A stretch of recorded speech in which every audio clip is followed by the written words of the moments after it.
जय भीम दोस्तों। साथियों, आज मैं कुछ गूढ़ मुद्दों पर चर्चा करने के लिए वीडियो बनाया। ये बातें सुनने में छोटी लगेंगी, लेकिन इनका दूरगामी और बहुत ही बड़ा परिणाम निकलता है। जैसा कि आप सब लोग जानते ही हैं कि अभी हमारे देश की जो वर्तमान सरकार है वो कई स्तर पर इस चीज़ में लगी हुई है कि किसी तरीके से बहुजन समाज को एक ना होने दिया जाए, और ख़ास कर को दलित और मुस्लिम समाज किसी भी प्रकार से एक ना होने पाए।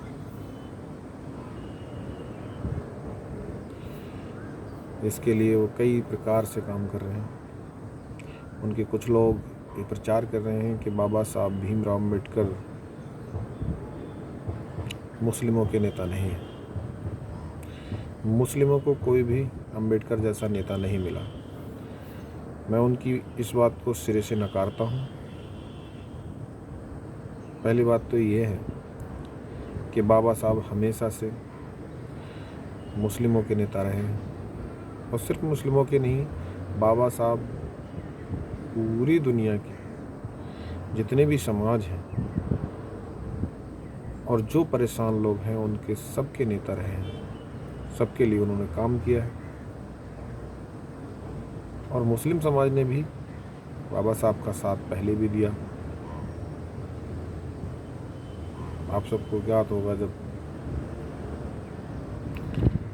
इन गोबरजीवी लोगों ने जानबूझकर बाबा साहब को हराया, तो मुस्लिम ही थे जिन्होंने बाबा साहब को जिताया और दोबारा अपना काम करने के लिए खड़ा किया।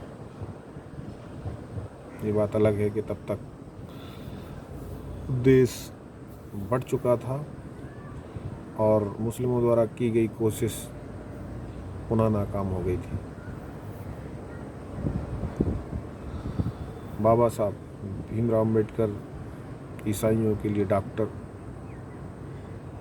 सिखों के लिए बाबा ईसा, और मुस्लिमों के लिए साहब, और हिंदुओं के लिए अम्बेडकर हमेशा से रहे हैं। और ये सब इन्हीं नामों से इनको पुकारते थे, इसीलिए इनको संयुक्त रूप से डॉक्टर बाबा साहब भीमराव अम्बेडकर कहा जाता है। आज बाबा साहब भीमराव अम्बेडकर और उनका नाम एक शक्ति है, और मनुवादियों के लिए एक चुनौती है।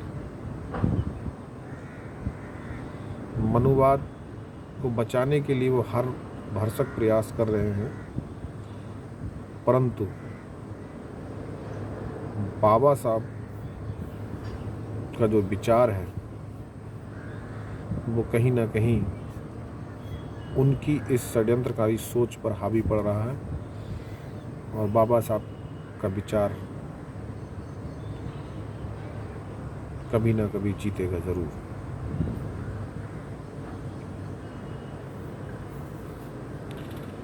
दूसरी बात मैं ये कहना चाहता हूँ, हम दलित, मुस्लिम और बहुसंख्यक ओबीसी समाज आज आपस में लड़ रहा है। हम लोग राजनीति के मामले में भी लड़ रहे हैं। अभी वर्तमान में जो चुनाव हुए उनको परिणाम को लेकर हम लोग लड़ रहे हैं, बहस कर रहे हैं कि इस समाज ने इसको वोट नहीं दिया, इस समाज ने उसको वोट नहीं दिया, इसलिए हम लोग हार गए। दरअसल ऐसा कुछ भी नहीं है।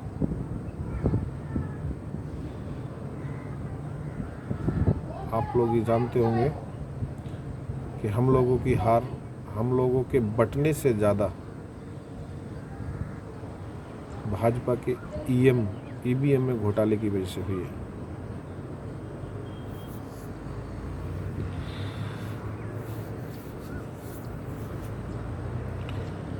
ईवीएम मशीन भाजपा सरकार के लिए ब्रह्मास्त्र के समान है। जब तक ईवीएम मशीन है तब तक भाजपा को कोई नहीं हरा सकता। अगर वो कहीं पर हारते हैं तो ये ना सोचे कि वहाँ पब्लिक की वजह से हारे हैं, ये समझ लीजिए कि इसमें उनकी कोई चाल है, कोई षड्यंत्र है जिसकी वजह से वो अपने आप उस जगह पर हारे हैं। 5 राज्यों के चुनाव में पंजाब में केवल हारे, उसका सिर्फ और सिर्फ इतना कारण है कि वहाँ पर वो केजरीवाल जी को फ्रंट पर लाना चाहते थे, क्योंकि वहाँ पर एक दलित मुख्यमंत्री बन चुका था, भले ही वो एक कांग्रेस ने बनाया हो। उस दलित मुख्यमंत्री को ख़त्म करने के लिए वहाँ पर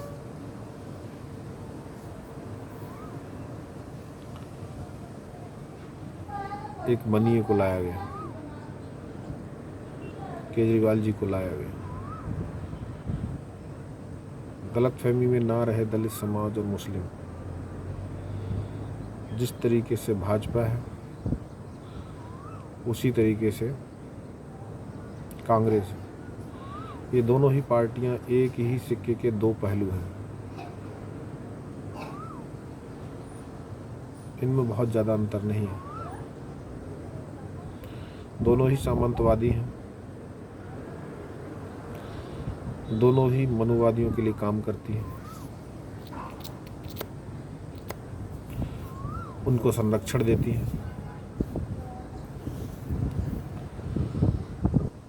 और इस चीज़ को आरएसएस बहुत ही अच्छी तरीके से जानती है कि आने वाले समय में दलित चेतना जागृत हो रही है, बहुजन समाज जागरूक हो रहा है, एक होने लगा है। आने वाले समय में हो सकता है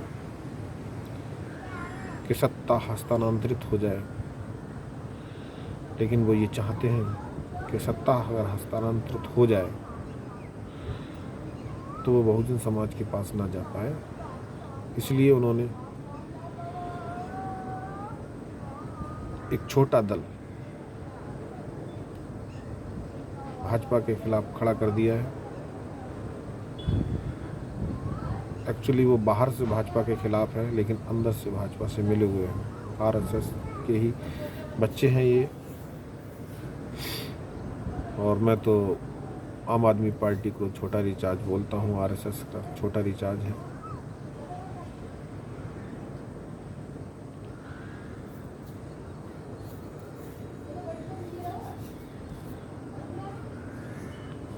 इसलिए इनसे सावधान रहना बहुत ज़रूरी है।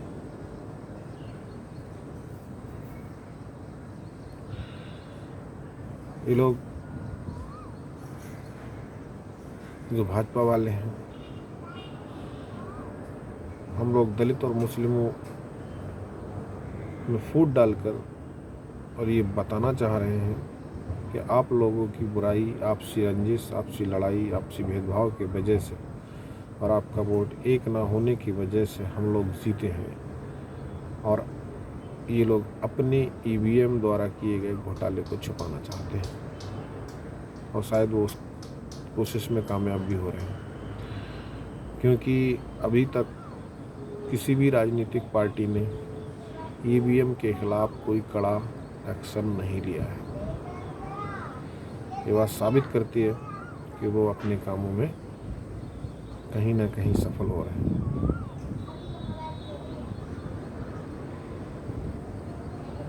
हमें बड़ी सावधानी से रहना होगा। सभी भीम सैनिकों से कहना चाहता हूँ कि अपने दलित समाज को, ओबीसी समाज को, मुस्लिम समाज को एक साथ जोड़ें। और मुस्लिम समाज से भी कहना चाहता हूँ कि वो सब अपने बहुजन साथियों के साथ, भीम सैनिकों के साथ मिलकर कंधे से कंधा मिलाकर लड़ें, एक साथ आगे बढ़ें, ईवीएम के खिलाफ आंदोलन खेलें, छेड़ें, आपस में ना लड़ें, कोई भी ऐसा काम ना करें जिनसे इन गोबर जीवियों को कोई मौका मिल जाए। हमें आपस में बांटने का।